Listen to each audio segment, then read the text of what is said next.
So dear friends, आज हमारे पास है आर्यन पब्लिकेशन की 43 years chapter wise topic wise solve question papers 2021 से लेके 2021 से 1969 तक की।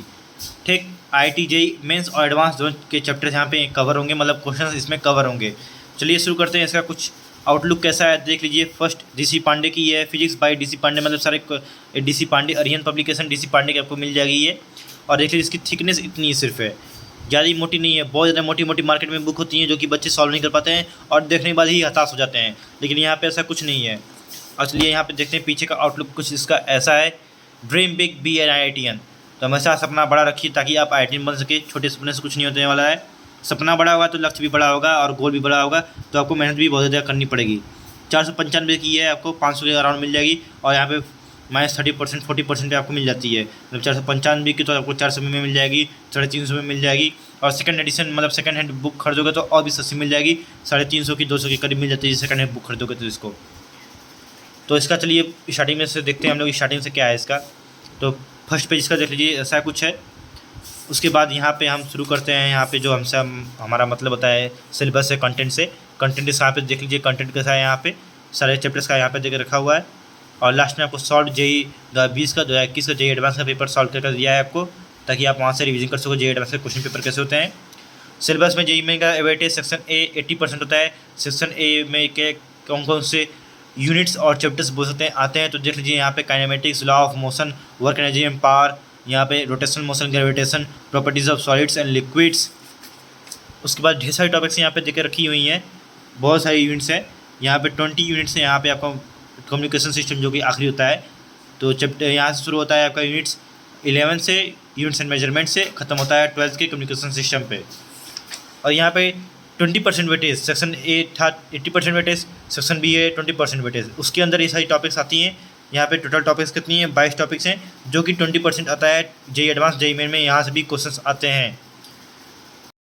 तो देखिए जनरल फिजिक्स यहाँ पे यूनिट 1, जो यूनिट 1 होता है, यहाँ से शुरू होता है जनरल फिजिक्स।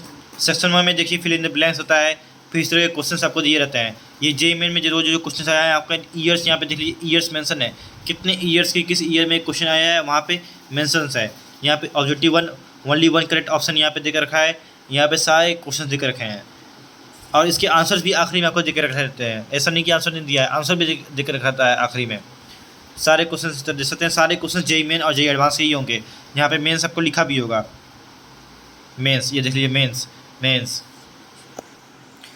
अब देखिए यहाँ पे हिंट्स एंड सॉल्यूशंस आपको देकर रखा है। हिंट्स एंड सॉल्यूशन, सारे सॉल्यूशंस जितने हमने अपने सॉल्व किए हैं, सारे सॉल्यूशंस यहाँ पे देकर रखा है, ताकि आपको आंसर का सही पता चल जाए कि आंसर सॉल्व कैसे हुआ है। अगर आपसे नहीं हो रहा है तो आप यहाँ से देख लीजिए और सॉल्व कीजिए।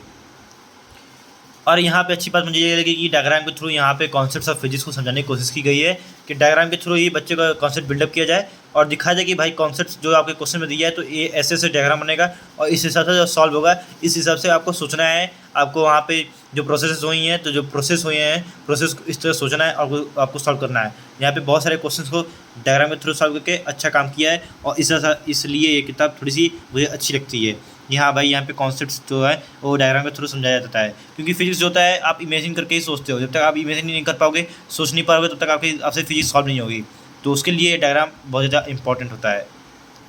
जैसे मैंने बता दिया कि यहाँ पे आपको आंसर दिया जाता है, लेकिन आंसर इस समय एक में मर्ज नहीं होता है, सेक्शन वाइज आंसर होते हैं। सेक्शन 1 का आंसर यहाँ पे दिए कर रखा है, फिर सेक्शन 2 का आंसर यहाँ पे अलग दे कर रखा है, तो मर्ज नहीं कर देता कि आपको खोजना पड़ेगी कहाँ पे आंसर चला गया। और हर चैप्टर के आखिरी में आंसर दिया रहे। कुछ भी किताब में क्या होता है कि सारे आंसर्स एक लास्ट में ही होते हैं, सारे क्वेश्चन पहले होंगे फिर लास्ट में एकदम आंसर होगा।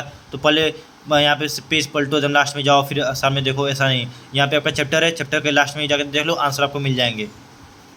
अगर मान लीजिए आपको कोई आंसर नहीं आ रहा तो यहाँ से हिंट्स और सॉल्यूशंस भी देकर रखा रहता है। सिर्फ आंसर, बहुत सारी किताब में सिर्फ आंसर दिया रहता है, बट सॉल्व कैसे हुआ है वो नहीं दिया रहता है। लेकिन इस किताब में देकर रखा है कि यहाँ पे सॉल्व कैसे हुआ है वो भी आपको दिया है हिंट्स एंड सॉल्यूशन के साथ। तो किताब मेरे ख्याल से इसको मैं 10 में से 9 रेटिंग तो दे ही दूँगा, कि 9 रेटिंग यहाँ पर आपको मिल जाती है आराम से। और एट द लास्ट आपको यहाँ पे मिल जाएगा जेईई एडवांस को सॉल्व पेपर 2020 का पेपर 1। यहाँ पे मतलब 2020 का यहाँ पे आपको इजीली जेईई एडवांस का पेपर मिल जाएगा सॉल्व। यहाँ पे सारे क्वेश्चन देकर रखे रहते हैं आपको। यहाँ पे देख लीजिए 2020 का सारा क्वेश्चन देकर रखा है। तो क्वेश्चन के बाद यहाँ पे आपको इसके सारे आंसर, डिटेल्ड आंसर मिल जाएंगे। सेक्शन 2 यहाँ पे देकर रखा है, सारे क्वेश्चन देख सकते हो क्लियरली यहाँ पे आंसर देकर रखा है। ये रहा पेपर 2 के क्वेश्चन आपको देखे रखे हैं यहाँ पे।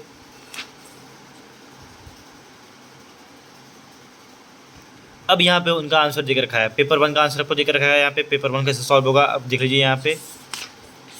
फिर इसी हिसाब से आपको यहाँ पे 2021 का जेई एडवांस का पेपर मिल जाता है।